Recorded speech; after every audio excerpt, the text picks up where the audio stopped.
Exactly 10 years, and happy anniversary, and I promise to love you and cherish you forever. Ingatan ko kayo ni Amara. Yun lang, at sobrang mahal na mahal kita.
Ikaw naman!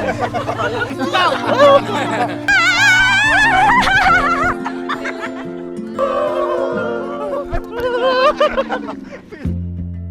Sa unang tingin agad na humaling sa nagniningning mong mga mata. Ika'y isang bituin na nagmula sa langit.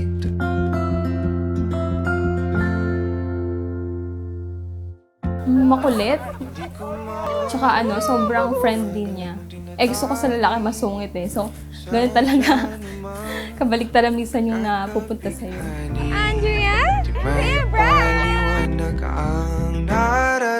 Maria Carissa, tinatanggap mo ba ang lalaking nasa tabi mo ngayon upang maging asawa, mamuhay na magkasama ayon sa tinakda ng banal na matrimonyo?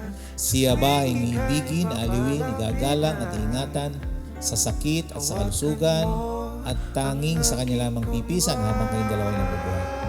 Yes po.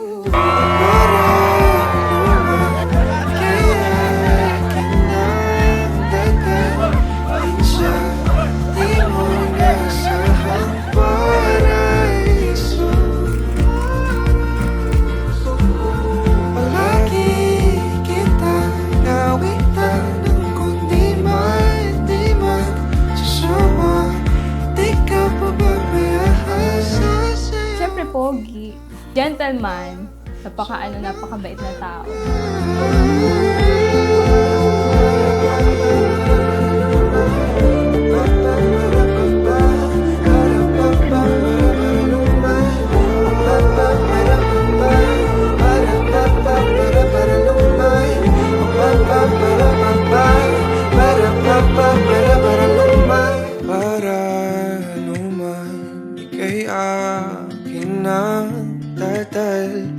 Sa di mo inasahang paraiso.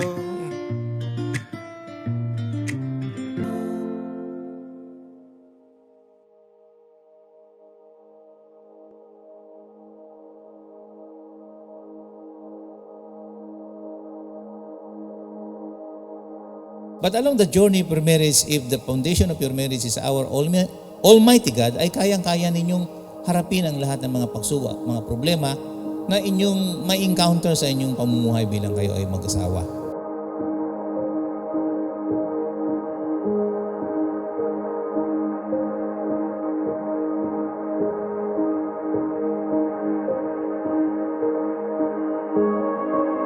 nagustuhan ko yung ugali niya and mapagmahal tsaka caring. Pinapahalagan niya ako.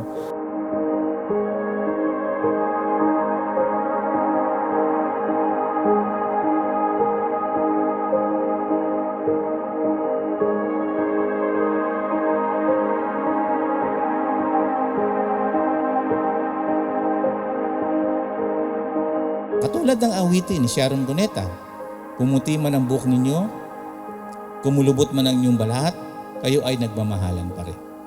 Patuloy pa rin kayo nagmamahalan. Kung gaano kayo nagmamahalan ngayon, Jonel at Carissa, hanggang sa dulo ay mas matindi pa ang inyong pagmamahalan kasi nadidevelop ang inyong pag-ibig sa isa't isa.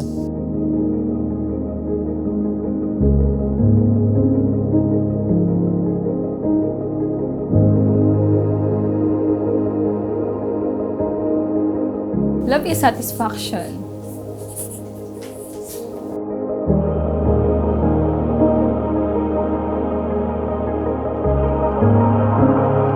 A strong marriage is built upon the Lord. Strong marriage is built upon the love. Strong marriage is built upon the loyalty. This afternoon, ang inyong marriage, Jonel at Carissa, ay magiging tagumpay, matatag at forever dahil nasa inyo ang Diyos, nasa inyo ang tunay na pag-ibig, mamahalan, at pangatlo, nasa inyo ang katapatan sa isa't isa.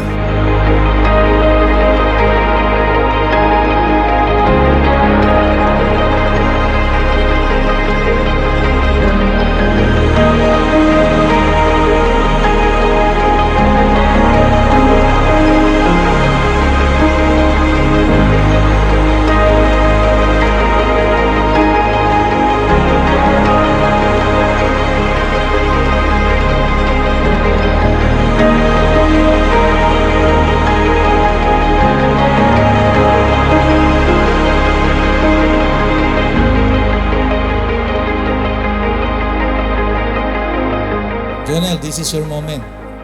Pwede mo nang ibigay ang iyong banal na halik sa iyong asawa.